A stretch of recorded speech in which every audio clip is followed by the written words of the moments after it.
Il y a 40 ans, le 1er janvier 1977, la commune de Perouet passait de 1570 à 5081 hectares et de 2970 à 5609 habitants à la faveur de la fusion historique des communes. De celle-ci naissait le contour de Perouet que vous connaissez aujourd'hui et qui regroupe nos 5 villages champêtres. Torrembel-et-Béguine, Torrembay-Saint-Tron, Malève-Sainte-Marie-Ouastine, Orbey et Perouet.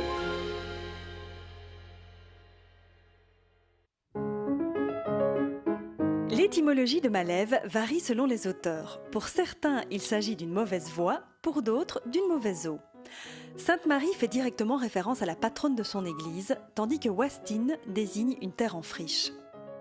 L'histoire de ces villages conserve encore la lointaine empreinte de l'abbaye de Villers-la-Ville. Arrêtons-nous tout d'abord à Malève. Au Moyen-Âge, la petite agglomération faisait partie du domaine de Villers. L'église Saint-Ulric, telle qu'on la voit aujourd'hui, date de sa reconstruction en 1865. Elle possède des fonts baptismaux du XIIIe siècle et un magnifique cénotaphe en marbre noir à la mémoire de Louis de Stradio, petit-fils du seigneur d'Orbey et de Malève, le chancelier du Brabant Guillaume Stradio. L'ancien château, aujourd'hui disparu, a longtemps abrité les seigneurs des lieux. En 1811, il fut acquis par le baron Ozzy de Zequart, puis par le baron de Vrins, qui fut député, puis sénateur jusqu'en 1892. Il possédait plus de 200 hectares de bois. Malève-Saint-Ulric est aujourd'hui marqué de l'empreinte des comtes Cornet d'Elsus, à qui ce domaine est passé par mariage. La place communale reste le centre névralgique du village. Elle est bordée par la ferme du château, dont on aperçoit la grange, reconstruite au XIXe siècle. Elle donne directement accès au parc de l'ancien château qui datait du XIIIe siècle et qui fut démoli en 1960 et remplacé par une villa. Véritable poumon vert, il s'étend sur 60 hectares. Aujourd'hui, la troupe scout, l'unité Jean 23, y tient ses réunions. En face du parc, on trouve le presbytère. Et ma petite école, qui fut d'abord un couvent érigé en 1890 et occupé par les Sœurs de Saint-Joseph, qui en 1911 y créèrent une école maternelle. Comme vous pouvez le constater, elle est aujourd'hui toujours bien vivante. Bien vivant également et très actif, le musée du souvenir 4045 créé par des passionnés et qui propose de nombreuses activités ainsi qu'une collection particulièrement riche sur la Seconde Guerre mondiale.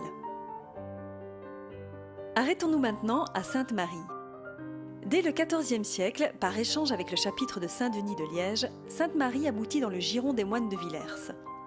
Sainte-Marie fusionnera avec Ouastine par arrêté royal en 1822. L'église Notre-Dame de l'Assomption possède une tour romane du XIe et XIIe siècle ainsi qu'un bel escalier d'accès. L'église a été complètement rebâtie en 1908. En face de l'église, on découvre d'une part le parvis, construit en 1845 et qui fut d'abord une école, puis une salle paroissiale. Et d'autre part le prieuré, fief de l'abbé Ringlet. Un peu plus loin, le promeneur peut se recueillir devant la chapelle Notre-Dame des Affligés, bâtie en 1752 par les moines de Villers. Chaque année, lors de la fête du 15 août, elle connaît un regain d'intérêt grâce à sa procession. Dernière étape, Ouastine. Ouastine fit aussi partie des échanges que les moines de Villers pratiquèrent afin de rationaliser leur domaine. Elle fut fusionnée avec Sainte-Marie en 1822. L'église Saint-Jean-Baptiste, avec sa tour du XIIIe siècle, fut reconstruite en 1855. En face, on trouve le presbytère, une très belle habitation datant du XVIIIe siècle. Le manoir, autre très belle demeure contiguë à une ferme et entourée d'un beau parc. Il servit de couvent au début du XXe siècle, puis d'exploitation agricole.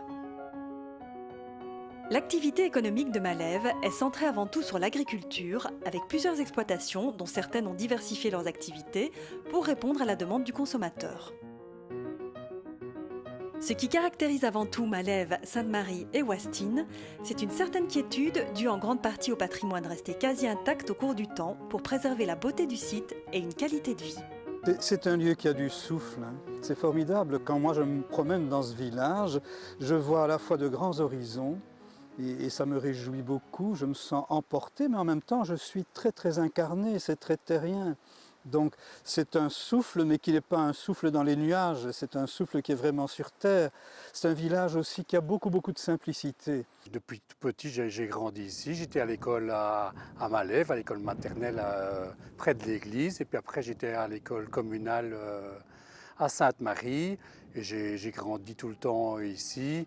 Oui, à mon âge, on apprécie le calme et je pense que c'est un petit peu aussi les échos que j'entends. C'est un village calme où il ne se passe pas grand-chose. Donc beaucoup de gens de la ville viennent ici pour cela d'ailleurs. Oui, absolument. Ça nous permet de ressortir un peu, en tout cas au niveau professionnel aussi. C'est à la fois d'être un peu proche et puis un petit peu éloigné aussi d'une vie plus animée parfois, proche aussi de Bruxelles, proche des accès. Et donc ça permet de combiner beaucoup d'avantages. J'ai apprécié de travailler le sol, hein, quand c'est une bosse plus argileuse ou un fond qui est plus sablonneux. Donc vraiment la texture de mon village, je la connais. Vous faites le tour du village parfois? De temps en temps, le chemin ici est pas loin de la drève qu'on voit là. Donc c'est un des lieux de passage réguliers pour prendre un peu le temps de reposer l'esprit et puis aussi de construire peut-être des choses qui deviennent ensuite des décisions. Donc j'ai le sentiment qu'il y a le long de ce chemin beaucoup de décisions qui ont été prises. Il y a des gens qui sont natifs, il y en a qui sont arrivés récemment, mais je trouve qu'il y a une belle complémentarité entre toutes ces populations. Vraiment, j'espère y rester encore très longtemps.